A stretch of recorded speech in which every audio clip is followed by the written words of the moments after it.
Welcome to Bookworthy Podcast, where we talk about kidlit that's good for kids' hearts and souls. Kidlit ranges from birth to teens, so we have a lot of shelf space to cover. If you've followed Bookworthy for a short time or a long time, welcome. This week might sound familiar because we're on break preparing for the next season. But don't worry, we'll be doing some Play It Again episodes in the meantime to continue discovering great books together. New episodes will be coming soon.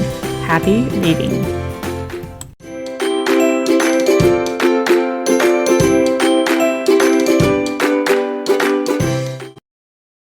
Welcome to the Bookworthy Podcast. I'm children's author Valerie Fentress, and we are here to talk about kidlit that's good for your kids' hearts and souls. Kidlit ranges from birth to teens, so there is a lot of shelf space to cover. Today, we are talking with Gail Boss, the author of All Creation Waits, which explores the deep mystery and the abiding truth at the heart of the Christ story. This enchanting Advent book is now available in a children's edition. Gail, it's a joy to have you with us this morning. Oh, thank you, Valerie. It's such a pleasure. Wonderful. Well, with Thanksgiving being tomorrow, what is the dish that must be on your Thanksgiving table? Well, I'm vegan, so it isn't turkey, and it isn't anything that involves a product from an animal. But we go to my brother's house, and there they are not vegans or vegetarians even, but they generously accommodate me and even indulge me with this wonderful lentil rice bake that's cooked very slowly so that the flavors get really rich and nutty and deep. Oh, that sounds delicious. Mm-hmm. Oh, I'm so glad that you're able to find something to fill your convictions and fill your stomach too. Oh, yes, more than fill. But now comes the tricky question. Mm-hmm. Well, here comes the tricky question, Gail. Is your Christmas tree up yet? Well, the answer to that is a story that I tell in the introduction to All Creation Waits, the original edition. Oh, how fun. Early in our marriage, I learned the history of Advent. And I learned that in the tradition, in the Northern Hemisphere, the church acknowledged that it's a dark season, physically dark, the shortest days of the year, but also that physical darkness often brings a spiritual gloom to our souls. So what the church, taking creation into account, said was, to meet this darkness, folks, it's best to keep an eye to the creation and do what creation does, which is to pare down to the essentials. And then we will acknowledge the dark. We will wait in the dark with the hope that the promised light will come to us and we'll be even more prepared for the light. So the early church advised treating these 4 weeks before Christmas as a sort of Lent, fasting, praying, and giving things away, and waiting in the dark for the light.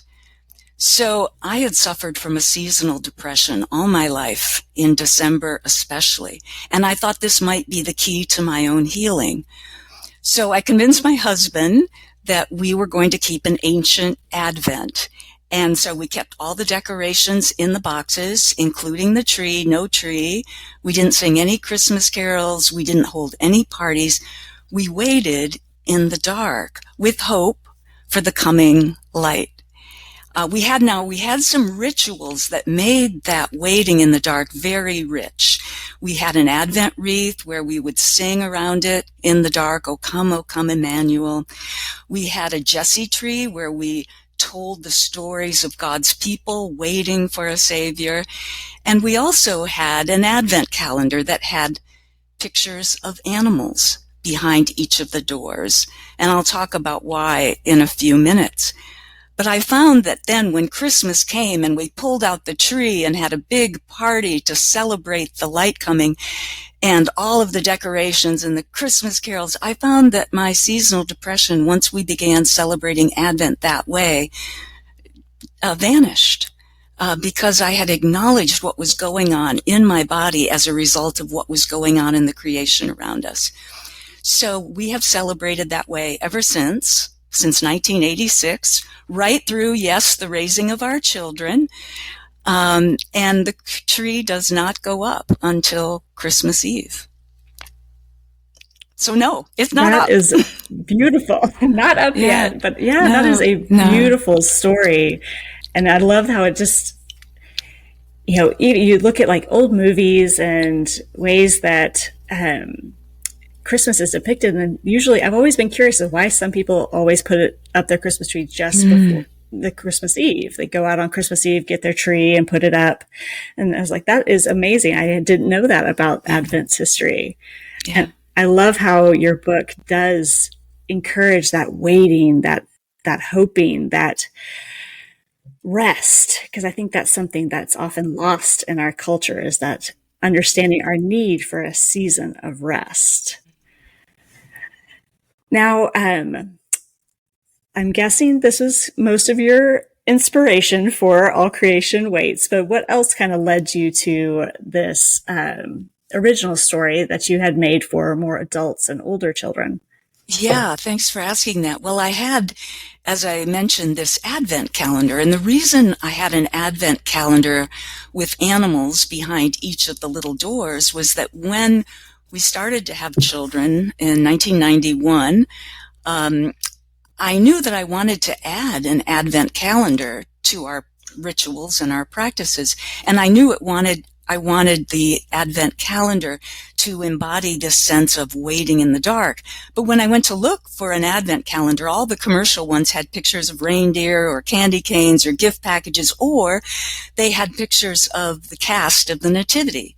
So in other words, they were Christmas calendars, not Advent waiting in the dark calendars. So I thought, well, I have no choice. I've got to make my own. I was thinking, what will I put behind the little doors of the Advent calendar? And in a stroke of divine providence, my best friend sent me, just as I began to make that Advent calendar, her reflection on the painted turtles in the pond where she lives.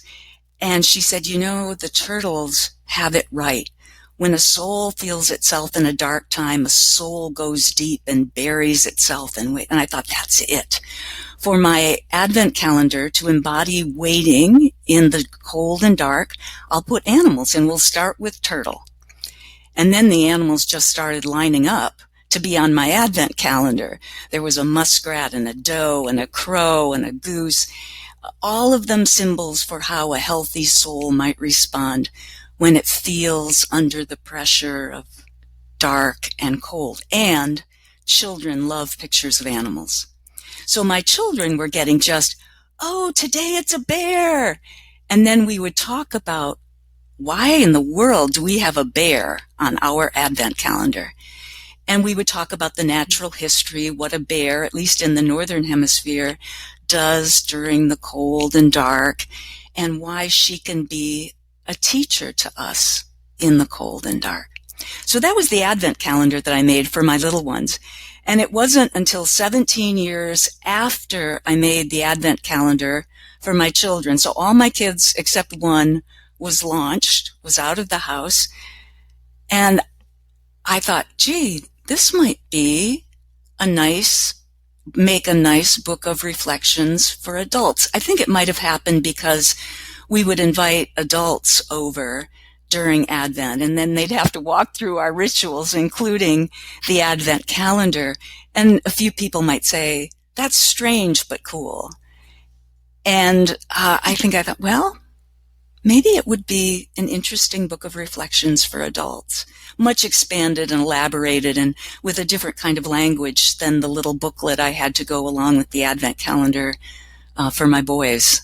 So fun. I love all the different animals that you've chosen in just these times of reflection. Some that do hibernate, like the bear, and even some like the porcupine that stays awake and climbs out and chews on some bark and then goes back to bed. And I think you've done an amazing job of giving, I know in the adult version, more of a reflection on how our souls need that deep, calm space, but for children to kind of sit and explore these unique creatures. I mean, I think you have some common things like, the the deer and the raccoon, but then some very unique characters like the wood frog and the firefly. I was really surprised to find a firefly in there, and just to be how, oh yeah, they do. They lay their eggs in the dirt and they wait and grow and wait for just the right opportunity to come out. So I love that for children, because what is it? Animals just do an amazing job of communicating God's greatness and goodness to us, even in our busyness. Yeah. So what did you discover, or when did you discover your love for nature? Oh, wow, that's lifelong. I grew up in northern Michigan. Michigan is shaped like this, and I grew up here. In the lower peninsula up here. Okay. And my father owned 300 acres of wild land, and my grandparents owned land too. And so Sunday afternoons would often find us tromping through the woods, and my father could identify wildflowers and mushrooms and animal tracks, and I was captivated with that. Like many children, though, I went to college in the city, and then I moved with my husband to Washington, D.C. for work. And it lay dormant. That love lay dormant for a long time until I started having children. And their natural love, I really think it's innate, it's inherent in children. Their inherent love of the natural world woke up mine. And I let myself return to that love of the natural world. It also helped that once my oldest son was 4, we moved back to Michigan, and we bought a house right on the edge of an ecosystem preserve. And so in a 5-minute walk, we could be within this ecosystem preserve. So their natural love of the world and of creatures, we could feed that and my love that was waking back up again every day, with a 5-minute walk to the preserve. So all things work together to enliven or to wake up out of dormancy that love of the natural world that I'd had since I was a very small child.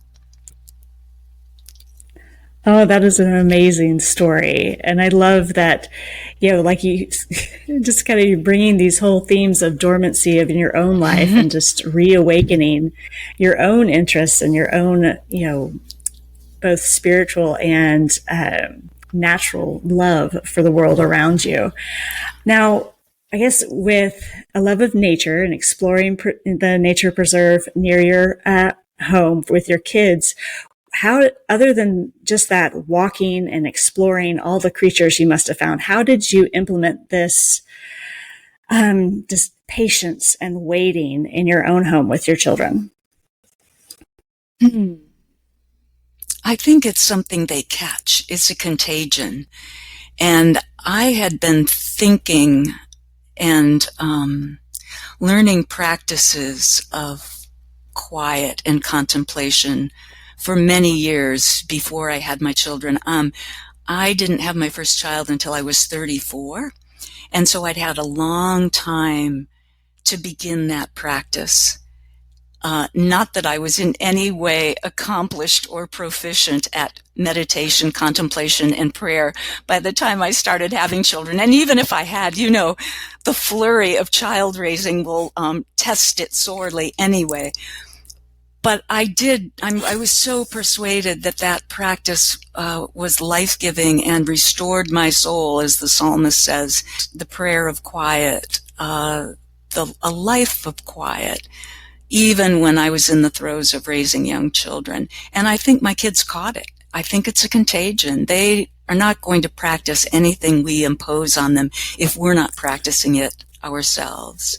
So we had times of prayer, we had times of quiet reading, we had times of walking out in the natural world and splashing in the pools and marveling at whatever we found. And so whatever they got, they caught organically. I love how that, modeling, even, just the ability to wait and to sit is, like you said, things are more caught than they are taught. And it really is that if we want to instill whether a love of the Bible, a love of books, a love of nature, whatever that love that we have, and we want that in our kids, they have to see us doing those things, practicing those things, having value in those things. And I love that you had done that for your kids, because I know I live in the city. And so it is a challenge to be able to sit out and walk in nature. Plus being in Texas, it's usually hot most of the time. But, it's one of those, we planted a garden in our backyard when my kids were little, and they just loved putting their hands in the dirt and exploring. Gotten some unique bug bites and just explored just how God created so many bizarre things. And, why did God create ants? Well, let's take a walk and we'll find out. And so I love that even, this book really builds in a love of nature. And even when you have 25 days and 24 animals, and then Jesus surrounded by animals. And I love that each page in this children's edition does a great job of just opening up the opportunity for more questions about that animal or the animals that might be hiding in the trees behind. And, it's a love, even in your wording, you've kept it like talking about how the deers mate and stuff, but it's really simple and not too natural, I guess, but it opens the door for more conversation. Yeah. Nicely said. Thank you. Well, because with All Creation Waits, for adults, you wanted to create this calm and still. Is the goal the same for children, or is it a little different? Yes, both, I would say. It's the same and it's different. It's the same in that they'll understand that's what the animals are doing.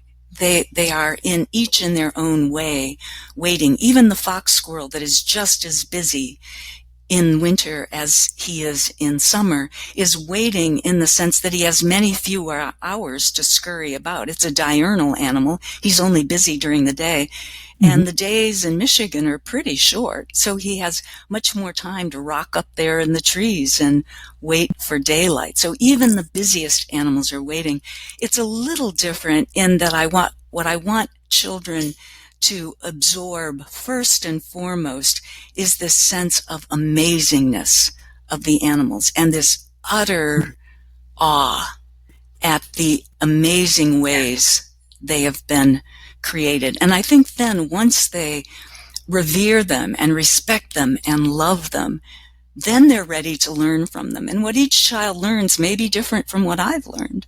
The book, both the adult version and the children's version, opens with an epigraph from the 13th century mystic Meister Eckhart.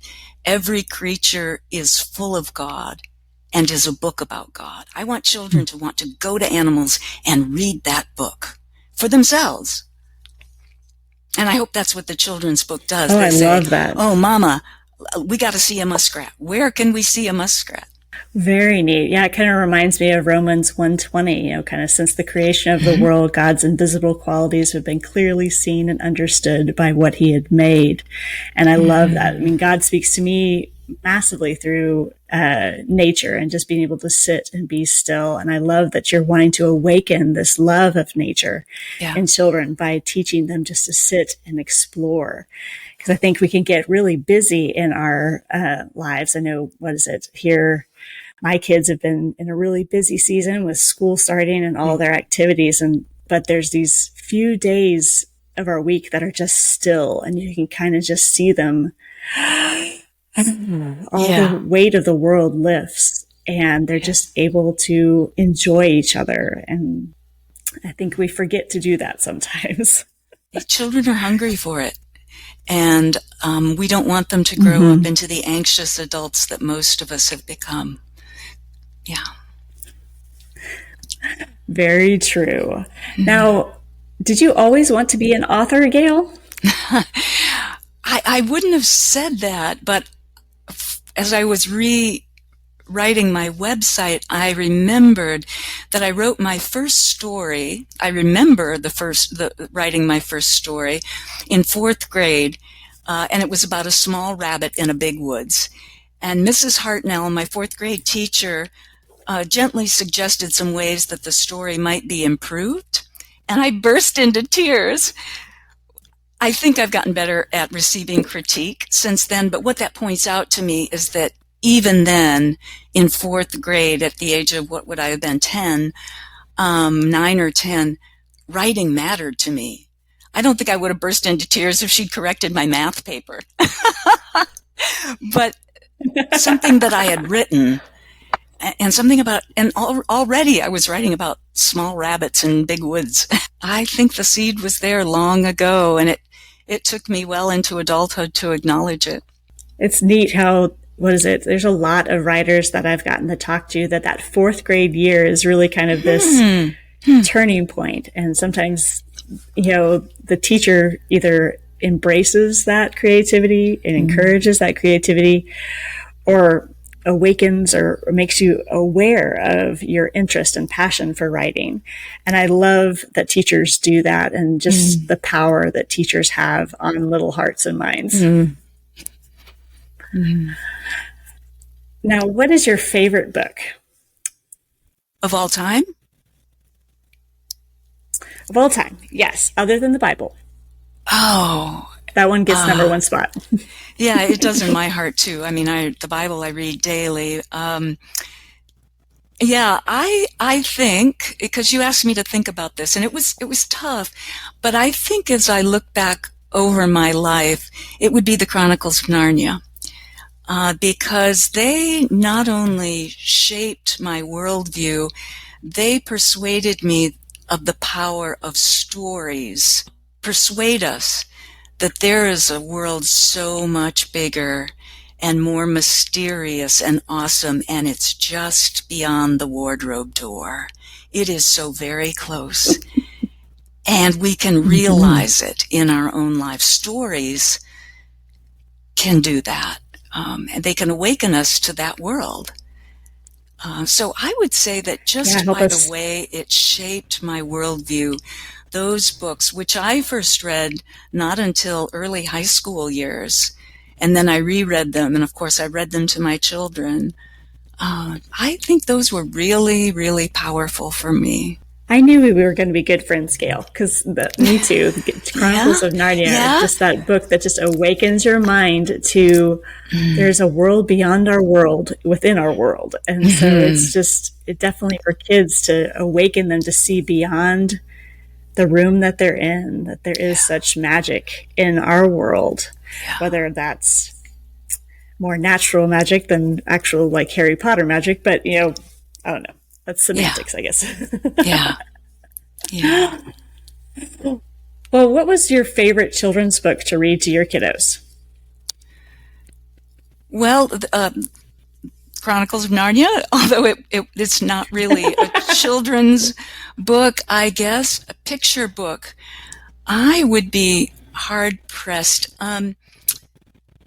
We had a lovely picture book of the telling of the stories of Camelot that both of my boys really, especially my older son, really clung to and wanted to read over and over again. The magic that is the mystery, the power that is beyond our world but within our world. That was really powerful for them. I don't really, to tell you the truth, remember any picture books from my own childhood. I began remembering books once I was reading the Marguerite Henry books about the horses of Chincoteague, and then the Chronicles. Well, even Misty of Chincoteague, or those books. Those are made me jump. But those are some of my favorites too. Yeah, I love those books. So fun. Yeah, again, showing us another side of a world that we live in, and just helping us explore the world we're in, which is what the power of books is. Well, Gail, what can we expect next from you? Oh, I wish I knew, Valerie. That's a really tough question. I wrote All Creation Waits in 2016, and then in 2020, I wrote Wild Hope, a book of animal stories about endangered animals for Lent. And then the gift edition of All Creation came out, and I had to do some writing for that. And then the children's book, and I did some writing for that. But ever since 2020, I've been trying to write a book that is not succeeding. And I know it's not working, and I keep coming at it from different approaches, hoping that one day I'll make my way in. It's about captive animals. Animals we hold captive for our own purposes, everything from animals in the entertainment industry to the food industries. And what we're losing for our own souls by relegating them to machines, to being machines. Yeah. That sounds very interesting, and it sounds like a challenging book to write for certain. Yeah, I don't want to write. Could there possibly be a... Oh, go ahead. I was going to say, I don't want to write an excoriation. I'm not interested in making people defensive or angry. I want to somehow coax us all into this sense of awe, the same awe that we might have for red fox or orangutan, for a cow or a chicken or a turkey, the one that's on your table. I want to coax us into that same awe. I remember having a turkey sit on my lap and purr like a cat. And I thought, oh, if we only knew. I didn't know until I held that turkey. Yeah. So that's what I'm trying to do. And I'm just not succeeding very well. But so far, I'm not dissuaded. I'm not discouraged. That in itself is a miracle. But because I think I just don't know enough yet. I think God is just waiting until I'm really ready, but wants me to keep trying. So I just think I don't know enough yet. Yeah. I mean, that sounds like a my very heart interesting... doesn't know enough yet. Yeah. Right. Mm-hmm. Yeah, God's still teaching you along the way. That's one of the things about waiting that we don't always understand, is that God is working in the waiting. That waiting is not empty time. It's time we're being taught something, time that we are resting and preparing for the next season, just as our hibernating friends in your book are. And so I love that you're continuing to wait and work in the waiting too. Is there possibly a chance for, was it Hidden Hope to have a children's edition? Wild Hope is the name of the book. Wild Hope, sorry. I don't know. That's a hard book. I mean, it's a book for Lent, so it's a book of lament at what we're losing as all of these species go extinct. Paraclete has not proposed that yet.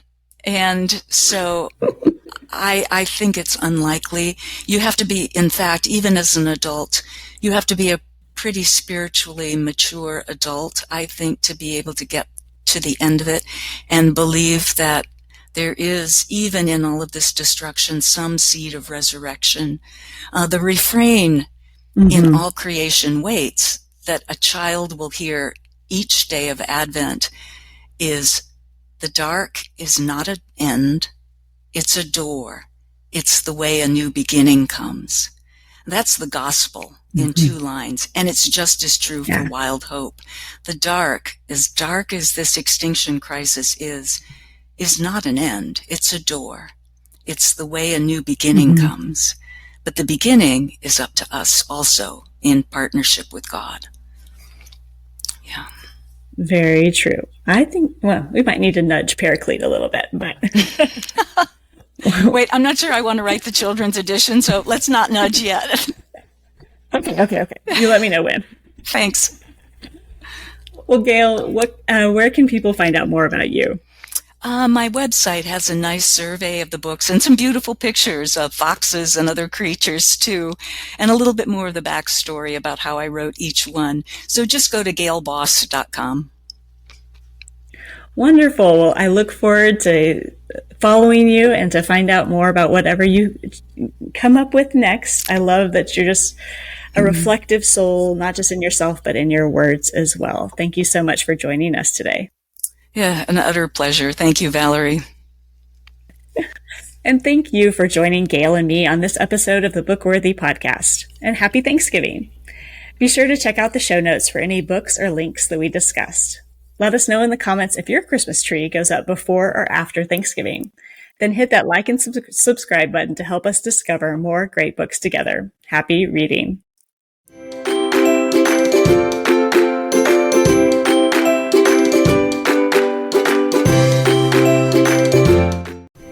I hope you enjoyed this Play It Again episode with Bookworthy Podcast. I look forward to sharing new episodes and books with you soon. Be sure to join us over on social media at Bookworthy_podcast so you can discover when new episodes are heading your way. Happy reading.